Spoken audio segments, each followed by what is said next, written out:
YouTube, it's already that time. Time for the products I regret buying. Regret buying.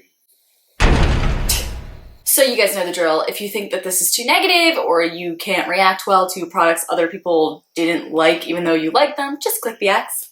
Because this may work for you, but it didn't work for me. The end. Different people, different strokes for different folks.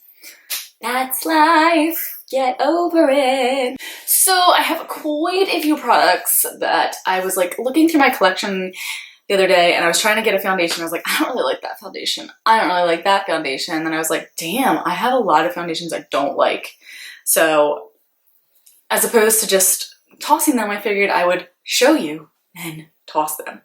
I probably won't because I bought them for a lot of money and I will save them to try to make them work for some way, but they're just products that I didn't really vibe with. So, first thing I have in my basket here is the Too Faced BB Cream Air Buffed BB Cream. It came with like a little brush on the top. It's like a little pancake BB cream. This is like so thin and oily. It's like putting absolutely nothing on your skin. It's just adding a layer of absolute greasy nothingness. It doesn't cover anything. It feels greasy. It makes my skin feel greasy and I have dry skin. So anything that does that to my skin, I'm like, how the hell did you manage to make my skin feel greasy? Like how in the hell? That's why I don't enjoy this product. On my search for a water-based foundation that I would like, I got the e.l.f. Foundation Serum. It's like really watery. It's a little too dark for me. But at first I thought it was like pretty okay. It's like super runny and, you know, nice and lightweight the way I like my foundations, but it broke me out so badly. I had little pimples all over my skin. It was nasty and I hated it. It was just me and my skin really not cute, and it took a while for my skin to recover from that, and this was the only thing I changed. This shit. This Milani Prep Set Go powder is a crock. It's $10. I thought it was going to be like one of those silica-based powders. It's not. Look at the consistency of this. Can you just look? You see all those weird bumps? This powder, oh, it's so dusty and chalky, and it's just white, cheap ass powder. Like, it's not silica based, it doesn't cover anything. It feels like I'm putting baby powder on my face, except baby powder would probably do better than this. The consistency of this is terrible, and it's expensive, and not what I expected it to be at all. So, everybody loves this, so I'm probably gonna get a lot of hate, but the L'Oreal True Match Lumi Cushion Foundation. I have it in N2. I just feel like there's like nothing in here, and every time I stick a brush or a sponge in it, nothing really comes up. It takes me like smashing my brush into it to get it to come on my face, and even then, it's very light coverage in my opinion. And I don't mind light coverage, I just feel like it wears away after like 2 hours. I wore this to work a couple times and by like hour 2, my redness was showing through and all the imperfections on my skin were just like, bam, hello, thank you ma'am, this is what everybody's looking at, this is my skin in real life. I usually cover it up, but here it is because this stuff sucks. I just feel like it's, first of all, it's like what, $16? Like, back the F up, drugstore. You should not be selling anything for $16. Like, what do I go to you for? If I wanted a $16 foundation, I'd go to a MAC counter or something. This, too sheer coverage for the price, and it just faded away so fast, and I feel like you don't get a lot of product, and you're just, it takes forever to get, like, coverage on your face anyway out of here. I couldn't vibe with this CoverGirl Outlast Stay Luminous foundation. I like glowy foundation, and the 3-in-1 CoverGirl foundation is one of my holy grail foundations. This, first of all, it smells like a wet dog. Maybe I got a bad one, but it grosses me out. The smell is horrific. And I just feel like the coverage is not there like the 3-in-1 foundation. And it didn't do enough luminosity or anything like that to my face to really show a difference than any other regular foundation. I felt like this was just not very luminous, smelled bad, and I guess I just had too many expectations because the 3-in-1 foundation is so bomb that this bombed for me. I have so much trouble with this Flower foundation. It is the just About Face foundation. It's such a pretty bottle. It has a pump. You can only get it at Walmart. It's the Drew Barrymore. I love the bottle. I love the whole like little flower font. But this foundation is so cakey and looks so unnatural on my skin. Even when I mix oil in it, whenever I try to put this on with a brush or a sponge, it's just so unnatural and I don't know why. I just can't make it work for me. Every time I just put it on, I don't like the way my skin looks. It's bumpy, it's cakey. It's just every time I put it on, I dislike the way my skin looks and I just go out my day because I don't really have time to fix it. And every time I look in the mirror, I'm like, ooh, girl.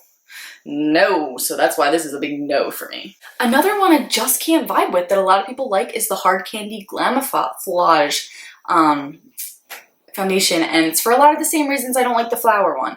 Really unnatural looking on my skin, really just puts like a layer of coverage without airbrushing anything, so you can see the bumps, you can see the cakiness, you can see my pores. It just doesn't give me a very like natural good look, and it doesn't give me like a full coverage look. So what is the point if I'm just gonna put a layer of the same color on my face only to have my imperfections just kind of highlighted almost and caked up because of this? There's really no point to me. I wanted to love this so much. It smells good, it feels good. The e.l.f. Daily Hydration Moisturizer, the packaging is bomb, except for that my pump broke. But this broke me out really bad. It's a really good base for foundation because it's almost tacky once you put it on. So it's like cool. It's kind of like a moisturizer slash helpful primer. But the breakouts were just horrific on my skin. I guess my skin is just too sensitive for this. Didn't work out for me. The next is the Hard Candy Cheeky Tints Sheer Blush Tint in Ballerina. This just blends away. My boyfriend was nice enough to buy this for me because I bought two. And they actually got stolen while I was, it's a long story. It's a really long story. But he bought me two more and he was really sweet to buy these for me. And I like the one he got me, but this one is the lightest shade and it's supposed to be a blush. But let me show you. You blend it in to your skin and it is nothing. It fades away to absolutely greasy nothing. I mean, it's not even up there. That's a different blush. But that's supposed to be the blush there. Do you see anything? No, you just see my hand. Duh. That's why this just is a pointless product. I am a palette hoarder, but the Calvin Klein One palette, it's beautiful, and the shades are the softest eyeshadows I have ever felt, but that's the problem. They're the softest eyeshadows I've ever felt. They're like touching a baby's butt, but the fallout, and they get super powdery, which means they just kind of blend away to nothing because they're so soft. Like this really pretty champagne-y color. They're just really dusty. Can you see it? It's just like a lot of dust because they're so soft. And then you blend it, you put it on your hand, and they blend away completely. So they're fun to touch because they're so soft, but they just blend away into nothingness so fast because they are the softest eyeshadows I've ever felt. I think I'm a type of person who can't really vibe that well with super soft shadows because my next product I regret buying. You guys knew I was going to regret this the moment I bought it. You know I have a hard time vibing with Lorac, but I am a collector because I'm crazy and I'm always trying to give them the benefit of the doubt because I do like their unzipped palettes, but this Lorac Pro 3, it's so pretty, but something about me and Lorac shadows just don't go. You guys know, I've said it a million times, this color Medallion right here, it is the most beautiful eyeshadow color I've ever seen. I must have like touched one of these by accident. Oops. But I'm gonna swatch it for you right now. Oh my, did you just see that? Look how beautiful it is. Just pure chunks of glitter. Why do I want that?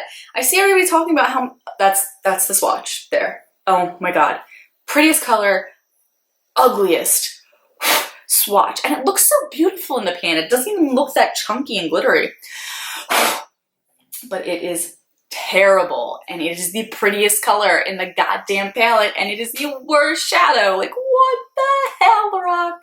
The other ones are like, they're whatever, like,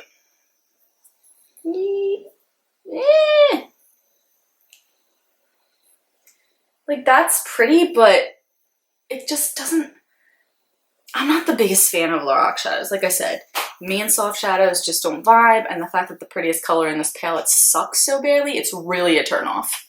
When I see people like praising this all over, I'm like, why are you praising that? I don't know. This crap.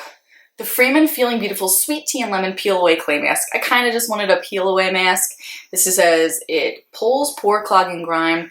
It doesn't do anything. It looks like goose poop on your face, and it broke me out. I used it once and I just had crazy breakouts, so, but, you know, just. The L'Oreal Go 360 Clean, Ideal Clean. My light was just sizzling, so just checking that out. I've used a lot of it, but I feel like the beads are so fine that it always ends up in my eyeballs.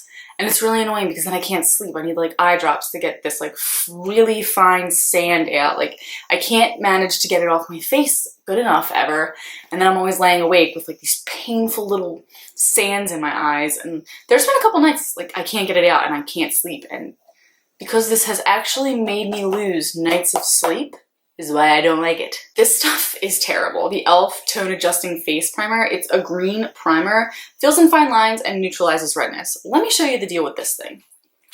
Okay, a green primer that's like silicone based. Watch how it balls up when you rub it in. Oh my goodness. Like how am I supposed to get that to rub into my face? It's like balling up. Okay, rub in, rub in, rub in, rub in. Are you seeing that balliness? Ugh, why do I want that on my face? And it just keeps staying like balled up and cruddy and crusty. Like why the hell would anybody want that? And it doesn't fix any redness on my face. So what is the goddamn point of having green balls all over my face? Not the Grinches. What? I have the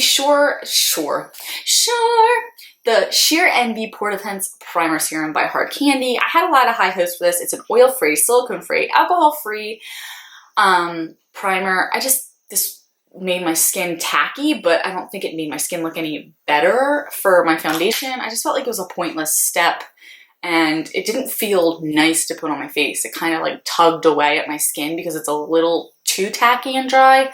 So I just didn't enjoy that feeling on my face before I put on my foundation. It just wasn't the greatest, you know? You know when you want like a primer to feel like good, like you're doing something for your skin and your foundation's gonna be like on this beautiful canvas of marvelous and wonders? Just didn't feel like it was doing anything like that. I just felt like it was like, not doing anything for me, and I need a little something in return if I'm gonna put you on my face and spend money on you, you know what I mean? I can't like take a pointless step in my makeup routine. The Vera Wang Love Struck perfume. I love the bottle. It is so cute. It's so cute. Like I have dust on it. Can you tell? Because I haven't like really like ever like used it. I'm cute. I'm so cute. So it just smells too mature on my skin. It doesn't mix well with like when I first spray it. I'm like, wow, that smells nice. But then when it mixes on my skin, it just smells. I don't like the saying, I like to say it's mature, but it actually does smell like, it reminds me of my grandma. She passed away when I was 13, but this smells just like her perfume, which is nice for nostalgia reasons. It's like, oh, Nanny, I smell you, but I don't want to smell like you. I want to smell you, but not smell like you. So, no offense, Nana, you're great, you know?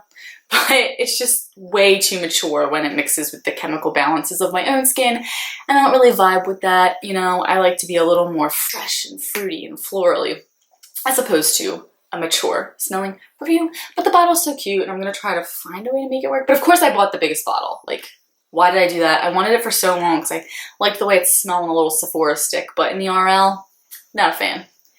Guys, that is my products I regret buying video. Thank you so much for watching. I hope you had an awesome week. Bye!